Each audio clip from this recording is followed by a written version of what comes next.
श्री ज्ञानेश्वर महाराज विरचित हरिपाठ अभंग 25वा। हरि उच्चारणी मोक्ष सदा। जाणीव नेणीव भगवंती नाही, हरि उच्चारणी पाही मोक्ष सदा। हरि उच्चारणी पाही मोक्ष सदा। नारायण हरि उच्चार नामाचा, तेथे कळी काळाचा रीघ नाही। तेथे कळी काळाचा रीघ नाही। तेथील प्रमाण नेणवे वेदांचे, ते जीव जंतुसी केवी कळे। ते जीव जंतुसी केवी कळे। ज्ञानदेवा फळ नारायण पाठ, सर्वत्र वैकुंठ केले असे। सर्वत्र वैकुंठ केले असे। भावार्थ, भगवंताच्या ठिकाणी ज्ञानही नाही आणि अज्ञानही नाही, म्हणून हरिनामाच्या उच्चारणात नेहमी मोक्ष आहे। जेथे भगवंत नामाचा उच्चार असतो तेथे कळीकाळाचे दोष शिरत नाहीत। नामाचा महिमा वेदांनाही कळत नाही, तर तो सामान्य माणसांना काय कळणार। श्री ज्ञानेश्वर महाराज म्हणतात, नारायण नामाच्या पाठाचे फळ अखंड नामस्मरण हेच आहे। या अखंड नामस्मरणाने सर्व ठिकाणे वैकुंठ होऊन राहतात। विवरण: पाण्याचे मूळ स्वरूप शुद्ध आहे, पण त्याला येणारा वास किंवा त्याचा गढूळपणा किंवा त्याचा रंग हे पृथ्वीचे गुणधर्म तिच्या संपर्काने पाण्यात येतात। अशा पाण्याला जर वाटू लागले की आपण दुर्गंधी आहोत, आपण गढूळ आहोत, आपण लाल आहोत, तर हे त्याचे अज्ञान आहे, ही नेणीव आहे।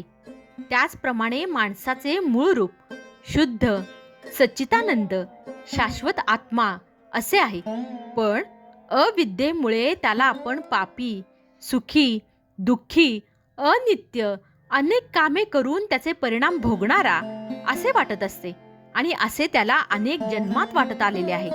या वाटण्यालाच वासना किंवा संस्कार म्हणतात। हे संस्कार दिसणाऱ्या देहात राहत नसून कारण देहात राहतात। याला संचित कर्म असेही म्हणतात। त्यामुळे त्या आत्म्याला अनेक देह धारण करून त्या कर्माची बरी वाईट फळे भोगावी लागतात। हे त्या जीवनाचे अज्ञान आहे, नेणीव आहे। या नेणिवेमुळे मी कर्मे करणारा असून त्याची फळे भोगणारा आहे असे जीवाला सतत वाटत असते। पण कधीतरी असे घडले की स्वतः ब्रह्मानुभव घेतलेले श्री रामकृष्ण परमहंसांसारखे सद्गुरू अज्ञानी जीवाला भेटतात आणि त्याचा शुद्ध, ज्ञानी, सुख दुःख रहित आत्मस्वरूपाची ओळख त्याला करून देतात। त्या स्वरूपाचा अनुभव येण्यासाठी नाम जपासारखे साधनही त्याला देतात। त्यामुळे जीवाला आपल्या शुद्ध स्वरूपाची जाणीव होते। हेच ज्ञान किंवा जाणीव होय। अशा रीतीने माणसाला अविद्येमुळे नेणीव असते आणि विद्येमुळे जाणीव येते। पण भगवंत अविद्येच्या उपाधीने युक्त नसल्याने त्यांना नेणीव नाही।